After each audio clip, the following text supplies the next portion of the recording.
Yang dikatakan puasa itu apa coba? Ndak, ini latihan jadi ahli fikih. Yang dikatakan puasa itu apa coba? Menahan. Umumnya orang kan menahan lapar dan minum dari fajar shadiq menjadi sampai terbenamnya matahari. Nah sekarang pertanyaannya kalimat menahan apa? Lapar dan haus itu maknanya itu kan sebetulnya masih salah. Redaksi itu salah. Karena juga nggak boleh hubungan intim, nggak boleh memasukkan apa saja ke lubang dan sebagainya dan sebagainya. Terus lalu batasannya sampai matahari terbenam. Ada beberapa daerah yang terbenamnya matahari itu tidak wajar. Sampai misalnya siangnya itu 22 jam. Atau kebalikannya, enggak ada matahari terbit, enggak ada matahari tenggelam, kayak di kutub. Sehingga saya berkali-kali bilang, ulama Indonesia itu kenapa alim? Itu ya di antara faktornya itu ada unsur kebetulan. Sehingga ada katakan hoax.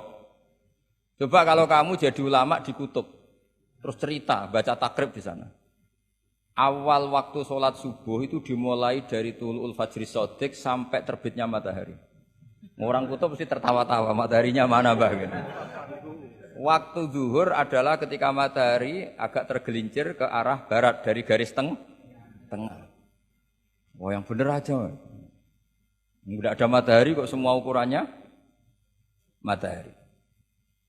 Sehingga dalam ilmu falak astronomi diterangkan daerah yang enggak diliwati khotul istiwa, kalau dalam bahasa Indonesia disebut katul istiwa, itu sebenarnya dari ilmu falak Arab, itu namanya khotul istiwa. Khotun itu garis, istiwa itu garis tengah. Khotul istiwa, terus jadi bahasa Indonesia katul istiwa. Kayaknya tidak mungkin lah orang Indonesia pertama ahli falak, mesti yang ahli dulu itu orang Arab, karena ilmunya dari Arab. Jadi dari kulaan terus dijadikan bahasa sendiri apa? Katulistiwa. Karena kita ngaji di Indonesia, kebetulan Indonesia termasuk daerah yang dilewati apa? Katulistiwa. Sehingga waktu kita normal, trennya ya 12 sama berapa? 12. Nanti ada masalah itu misalnya kamu tadi di kutub, lalu puasanya gimana? Apa dikonversi, tetap polanya 16 jam, terus konversi per antar sholat itu kira-kira berapa apa? Jam? Taruh saja misalnya kamu sudah zuhur jam 12, ya trennya asarnya ya jam 3. Kan nggak mungkin habis zuhur jam 12, asarnya jam 1. Karena polanya tafawutnya antara zuhur dan apa?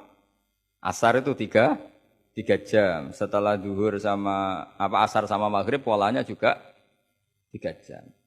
Maka yang seperti ini mau tidak mau harus ada pengecualian. Ketika Rasulullah misalnya ngendikan waktu asar itu